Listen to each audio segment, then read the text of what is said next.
Hi, I'm Adam. In this brief video, I'm going to show you how to solve a coding challenge regarding digital roots. Yeah, the challenge is basically this. It's where we've got to find the digital root, and that is the recursive sum of all the digits in a number. So given n, take the sum of the digits of n. If that value has more than one digit, continue reducing in this way until a single digit number is produced. The input will be a non-negative integer. Okay, so does that make sense? It didn't to me straight away, but if you just break it down with the examples, we can see here you're given a number, for example, 16.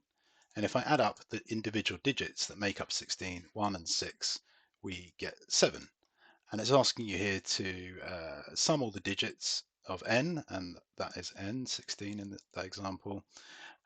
And if there are more than one digit, you have to keep recursively summing the number of digits that are left over until you get to a single digit number. So with 16, 1 plus 6 is 7. That's only a one digit number, so you don't have to recurse on that one. 942, well, that's 9 plus 4 plus 2, which is 15. You're left with a two-digit number, so you need to recursively sum again, 1 plus 5, which is 6, and then you're left with a single-digit number. And then we'll do one more, which is 132, 189. If you add 132, 189 up, you get 24. That's a two-digit number, so you've got to add 2 and 4 together, which gives you 6. So that is essentially what the digital root is. You're just trying to find the digital root of a number by recursively calling the function until you've reduced it to the point that it's a single digit number.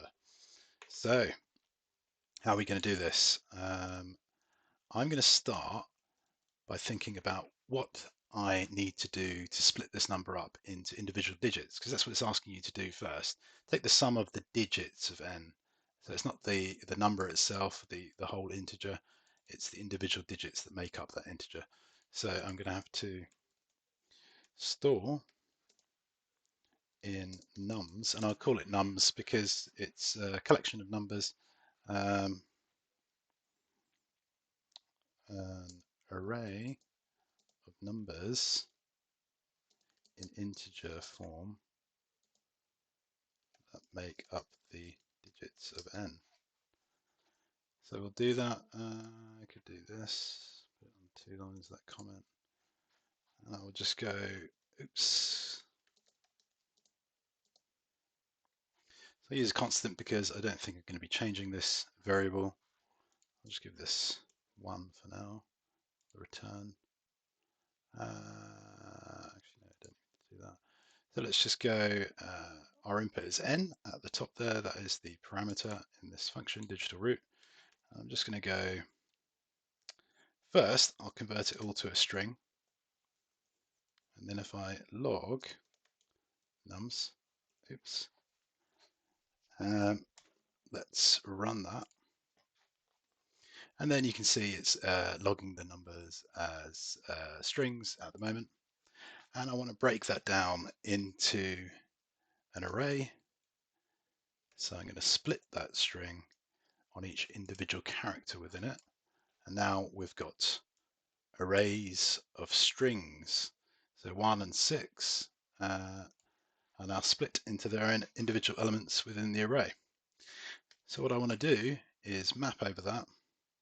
Also, so I can go throw in a callback function and just return the number as an integer in its own little spot in the array. So these were strings before, 1 and 6, so I had to do that. I had to split n into an array of string characters, so I turned it into a string first, the whole number, 16 was an entire string, split it into an array of individual elements, 1 and 6 as strings on their own, and then I've run an iterator on that array map to transform it into a new array with a callback function that says convert each of those into an integer.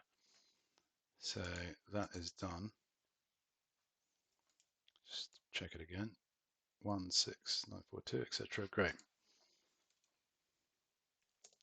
So my next step will be to iterate over nums and store in sum the sum of all the digits in nums. So I'm going to make a variable which is a mutable variable, and that is going to store our sum, and then I can do a simple array method for each an iterator, and we can throw in a callback function for each num, add to sum.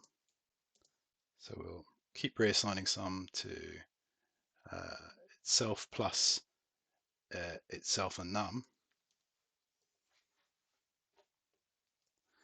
and then let's just have a look at what sums is now. Sum, sorry. 7, 15, 24, and 29. So that'll give me the first stage of each of these test cases. So 1 plus 6 is 7, that's correct. 9 plus 4 plus 2 equals 15, that's correct. 1 plus 3 all the way to 9 is 24, that's correct. And 493193 added up is 29 as well. There we go. So that's the first stage, but it's not recursively summing the remaining digits if they are more than one digit in length. So what we need to do is use a ternary at this stage. So I could just finish it here, the return statement, and say if nums length is greater than 1, recurse until digital root found. So we'll use a ternary here, and I'll just go nums, which is an array at the top there. This is an array. We'll just go nums.length greater than 1. If so, we have to recursively call this function, digital root. Oops. And we'll call it with sum. And if it is not greater than 1, we're just going to return sum. And that should return 7662, which is our answer. 7662, so 1 plus 6 is 7, 9 plus 4 is 13, plus 2 is 15. Then you need to add 15 up as individual digits, so that's 1 plus 5 is 6. There we go, 132189. I won't add all that up in my head, but that gives you 24, and then 2 plus 4 is 6. And the remainder 493193 again is 29 if you add all that up. 2 plus 9 is 11, and then 1 plus 1 is 2. So that is essentially it. It's a recursive solution to this problem. I started off by creating an array called nums, where I stored within nums n first. I took the input n, converted the entire number to a string, split that string into an array of digits. They're still in string form, so I had to map over each of those string numbers in nums as it stood, and then convert those back into integers. So then we had an array of individual digits in integer form. Then I created a variable sum, which was a mutable variable because I was going to iterate over this nums array that I just made. And for each number in nums, I just simply added that to sum. And then what we do here is check the length of nums, and if nums length is greater than 1, then we call digital root, which calls the function itself recursively and on each occasion, sum is going to go down until it reaches a point that we've got the digital root. So it's 1 plus 6 is 7 there. Okay, cool. And in any other case, it'll just return the sum, and that's kind of like the break case, I guess, or the base case. So great. I hope you enjoyed that. That was quite a quick way to solve this challenge. It's quite a tricky one, I guess, in comparison to the other ones I've looked at so far. But yeah, I hope you enjoyed watching that, and thank you very much.